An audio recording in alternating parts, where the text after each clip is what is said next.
उत्तर प्रदेश के मेरठ में कांवड़ यात्रा को लेकर सुरक्षा चाक चौबंद रहे और माहौल शांतिपूर्ण रहे। इसे लेकर मेरठ पहुंचे मुख्य सचिव मनोज कुमार सिंह और डीजीपी राजीव कृष्ण ने कमिश्नरी सभागार में उच्च स्तरीय समीक्षा बैठक की, जिसमें उत्तर प्रदेश, उत्तराखंड, पंजाब, हरियाणा और दिल्ली के अधिकारियों के साथ बैठक के बाद वो मीडिया से रूबरू हुए। इससे पहले मेरठ पहुँचने पर मुख्य सचिव और डीजीपी को गार्ड ऑफ ऑनर दिया गया। बैठक में कांवड़ यात्रा मार्ग, सुरक्षा व्यवस्था, चिकित्सा, यातायात नियंत्रण, सफाई, पेयजल, विद्युत और आपात सेवाओं से जुड़ी तैयारियों की समीक्षा की गई। प्रेस वार्ता के दौरान मुख्य सचिव ने कहा कि इस बार कांवड़ यात्रा में श्रद्धालुओं की संख्या काफी बढ़ रही है। इसे लेकर कांवड़ यात्रा मार्ग पर काफी व्यवस्था की गई है। ये कंपटीशन की यात्रा नहीं बल्कि धार्मिक और सद्भावना की यात्रा है। डीजीपी राजीव कृष्ण ने कहा कि इस बार डीजे को लेकर भी उसकी वॉल्यूम 75 डिसेबल रखी गई है और हाइट भी 12 फीट रखी गई है। इससे ऊंची हाइट वाला कावड़ और हाई लेवल डिसेबल वाले डीजे पर सख्त कार्रवाई की जाएगी। जगह जगह लगे कैंपों में भी कावड़ यात्रियों के लिए पूर्ण व्यवस्था की गई है। होटल संचालकों को भी निर्देश दिए गए हैं कि वो अपने ढाबों के बाहर नेम प्लेट और रेट लिस्ट जारी करें। मुख्य सचिव ने कहा कि कावड़ यात्रा में लाखों श्रद्धालु शामिल होते हैं, इसलिए किसी भी स्तर पर कोई ढिलाई नहीं बरती जाए। हर विभाग अपनी जिम्मेदारी समय से निभाए। डीजीपी राजीव कृष्ण ने कांवड़ मार्ग पर ड्रोन निगरानी, रूट डायवर्जन और असामाजिक तत्वों पर कड़ी निगरानी के निर्देश दिए हैं।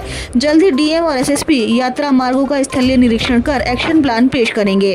उनको भी बताया गया है ये स्ट्रिक्टली इन्फोर्स किया जाना है कि ट्रेन की छत पर कोई नहीं जाएगा और रेलवे स्टेशन पे पूरी अच्छी व्यवस्था बनाकर रखी जाएगी, चाहे वो खान पान की हो या सेफ्टी सिक्योरिटी की हो। ये उनको अच्छी तरह से बता दिया गया है। देखा गया है कि कांवड़ खंडित होती है तो उसके बाद हंगामा उपद्रव हो जाता है, उसके लिए क्या किया? अब कांवड़ जहाँ पर लोग रुकते हैं, ठहरते हैं, वहाँ पे एक व्यवस्था बनाए अच्छी तरह से। अगर कोई खंडित हो ही गया तो एक सब्स्टिट्यूट की भी व्यवस्था एडीजी साहब ने बनाया है कि वहाँ से हरिद्वार से ही जल लाकर और उन्होंने एक ऑल्टरनेटिव बनाने की कोशिश की है। बट हमारा पहला प्रयास होगा कि इस तरह की चीज़ें हो ही ना। डीजी साहब ने इस बार पुलिस ऑफिसर्स को ये एक निर्देश दिए हैं कि हर किलोमीटर को एक बीट बनाकर उसमें एक सब इंस्पेक्टर रैंक का ऑफिसर और 4-6 कांस्टेबल्स लगाए गए हैं। तो अगर हर किलोमीटर को इस तरह से मैन किया जा रहा है तो ऐसी कोई घटना या दुर्घटना नहीं हो सकती जो अननोटिस चली जाए। सर, क्या कोई भी बड़ी कांवड़ जब हरिद्वार से चलेगी तो क्या अपने प्रदेश के जो अधिकारी हैं उनको किस तरह से एक व्हाट्सएप ग्रुप बनाया गया है जिसमें सभी 4 प्रदेश के कंसर्न्ड ऑफिसर्स उसके मेंबर हैं और ये इस तरह की बात हो डीजे के हाइट और विड्थ को लेकर या फिर कोई और भी घटना हो, एक्सीडेंट हो या इवन ज़्यादा क्राउड हो रही हो, अगर बहुत ज़्यादा भीड़ हरिद्वार में हो रही है तो इससे आपस में ये लोग एक्सचेंज करेंगे मैसेजेस को और बिजनौर या जो मुजफ्फरनगर है वहीं से वो ट्रैफिक रोककर और होल्डिंग एरिया में लोगों को ले जाने की व्यवस्था बनाएंगे। उसका साउंड लेवल नहीं होना चाहिए और हाइट जो है वो 10 फीट और विड्थ जो है 12 फीट, ये इसको इंश्योर करना है।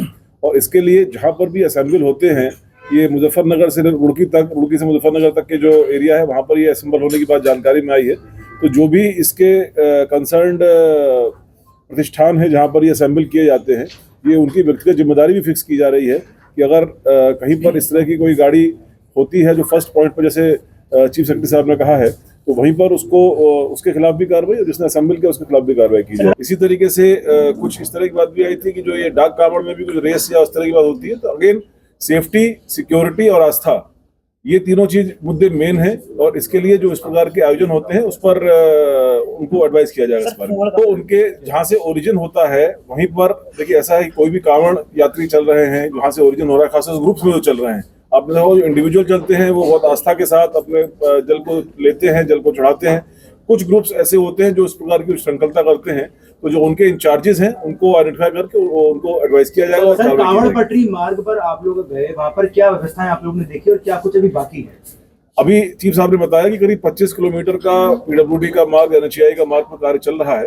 बाकी लगातार हमारे अधिकारी भ्रमणशील हैं, जहाँ जहाँ पर भी आवश्यकता अनुसार व्यवस्था की जरूरत पड़ेगी वो व्यवस्था कराई जाएगी और बहुत ही अच्छी व्यवस्था के साथ, पूरे आस्था के साथ, पूरी श्रद्धा के साथ लोग इस कांवड़ में यात्रा कर सके और आगे का अपना जो जल है वो चढ़ा सके शिवालयों पर, इसकी व्यवस्था की जाएगी। महिला कांवड़ियों के लिए जो कैंप्स हैं उनमें विशेष व्यवस्था की गई है, उसमें अलग से उनके जो सेग्रीगेटेड पोर्शंस भी बनाए गए हैं जिससे कि उनकी निजता में और प्राइवेसी में कोई खलल ना हो।